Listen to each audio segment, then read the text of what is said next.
Creating your own pegboard shelf may not be as hard as you think. Before we start, make sure to hit the like button and subscribe to our channel for more tips and tricks like this. Let's begin. First things first, you'll need to gather your materials.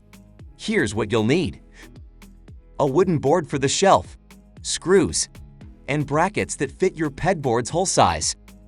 Next, measure and cut your wood to the desired length and width for your shelf.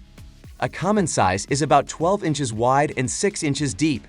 Use a saw to cut your board to size. Now, sand the edges of the wood to smooth them out. Once that's done, paint the shelf in your chosen color. This not only makes it look great, but also protects the wood. Let it dry completely before moving on to the next step.